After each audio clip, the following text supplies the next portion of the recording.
Hi mga Lods, magandang araw po sa inyong lahat at palambing naman po ako kung hindi pa nga po subscribers. Please don't forget to subscribe and click the notification bell para updated na nga kayo palagi sa mga bago kong upload na videos. At kung gumawa nga po ako ng video na science na nagpapajerjer sa ibang babae, dito naman po sa video na ito ay bibigyan ko naman po kayo ng science na jumijerjer sa iba ang asawa mong lalaki o ang jowa mo. So, wala na pa tupik-tumpik pa, simulan na natin kagad yan. Unang science nga po, Lods, na jumijerjer sa ibang lalaki kapag tumitigas ang manoy pero nahihirapang labasan. So, dito po malalaman nyo na kagad kapag jumijerjer sa iba yan bago umuwi ng bahay. O kaya bago kayo magkita, ganyan, no? So, mapapansin nyo po agad sa isang lalaki, kunwari umuwi ng bahay and then niyaya mong magjerjeran. And then pumayag naman, syempre makakahalata yan kapag hindi kanya inano, di ba? So, papayag yan. Syempre, isipin niya magtatampo ka rin kapag hindi kanya pinagbigyan. So, una-una niyo po mapapansin dyan ay ang tumitigas nga yung manoy pero ang tagal naman labasan. Yung kahit anong kadyot. Yung kahit anong kadyot ang gawin sa inyo kalating oras na hirap pa rin labasan pero tinigasan. So, sino po sa inyo naka-encounter ng ganyan, no? Kapag po ganyan ng lalaki, magduda ka na.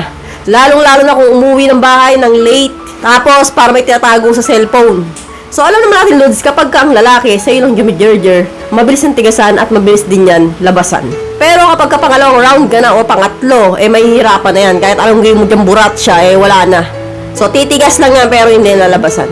So, meron iba lalabasan pero yung nga po, sasabihin ko po yan sa pangalawang senyales. Ang mapapansin naman po ninyo ay ang senyales number 2. Clear na ang lumalabas sa kanya. No? Ito po yung kulay tubig. Yung parang sipon na kulay tubig. So, ganyan na ganyan po yung mapapansin nyo sa isang lalaking kumadyot na sa iba, sa labas. May mga lalaki po na kayang-kaya magtatlong round o 4 na round, no? Pero, ang mapapansin nyo talaga, Lods, kapag jumerger sa iba yan, yung kanyang katas ay kulay tubig na, clear. Kasi po, pag unang labas po niyan, puti po yan, na parang paste. And then, pangalawang round, medyo mag-iiba na yan, parang kulay tubig na, pero lalabasan pa rin. So, may mga lalaki po talaga nilalabasan pa rin kahit na nakatatlo na sa labas. O pangatlo ka na. Pero may mga lalaki naman na kahit anong buratsa mo, kahit anong gawin mong subo dyan, wala talaga, hindi yan lalabasan. Tapos sasabihin sa'yo pagkatapos, ay pagod ako kaya siguro hindi ako nilabasan. So, ganun po yung mga palusot ng mga lalaki. Kasi antok na ako, yung katawan ko, ang sama ng paharamdam ko. So, magpapalusot yan. So, kapag po ganyan ang napapansin nyo sa lalaki, possible po jumerger po yan sa iba.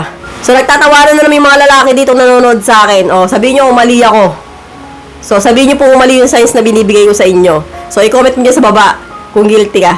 At punta na po tayo sa pangatlong signs. Basa ang dulo ni Junjun, no? Ibig sabihin ko po dito, Lods, basa ang ulo. So, kapag umuwi po yung asawa ninyo, kung nagdududa po kayo, ang gawin nyo po ay hawakan nyo po yung dulo ni Junjun. Yung dulo, yung pinakabutas. So, hawakan nyo po yun kapag bubasa po yun, no? Kadalasan po kasi ang mga lalaki, napapansin ko po, no? Kapag po pagtaas ng jumerger, kahit punasan po nila yan, mapapansin at mapapansin pa rin po ninyo, basa pa rin yung dulo niya, yung butas. So, hindi po agad natutuyo yun. Pwera na lang kung naligo na o talagang pinunasan ng mabuti.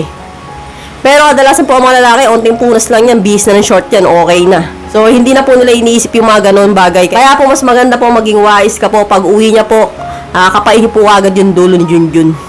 Kapag po yung basa, yung talagang ganin niyo po yung butas. Kapag po yung basa, no? Yung madulas. Alam niyo naman po kung ano po yung katas na lumalabas sa lalaki, no? Hindi po yung ihi, Kasi may mga Junjun din na basa ang ulo dahil sa ihi. Pero hindi po yun. Ang ibig sabihin ko po dito, basa na madulas. So, pero kung basa lang na amoy ihi, hindi po yan, ha? Lalo na, Lods, kung sasabihin niya po ng late na pag-uwi, tapos parang paramdam mo, parang may tinatago sa cellphone niya. And then, nagkakaroon po ng mga bigla ang lakad na kunwari, dati-rate, hindi naman umalis ng linggo yan kasi day off niya. And then, one day, nagpapaalam na sa'yo na, mahal, punta muna ako sa birthday na kumpare ko. And then, next Sunday, meron na naman dahilan. Sabihin na naman sa'yo, meron kaming gagawin doon. May sisilipin kaming bahay, kung construction yung trabaho niyan.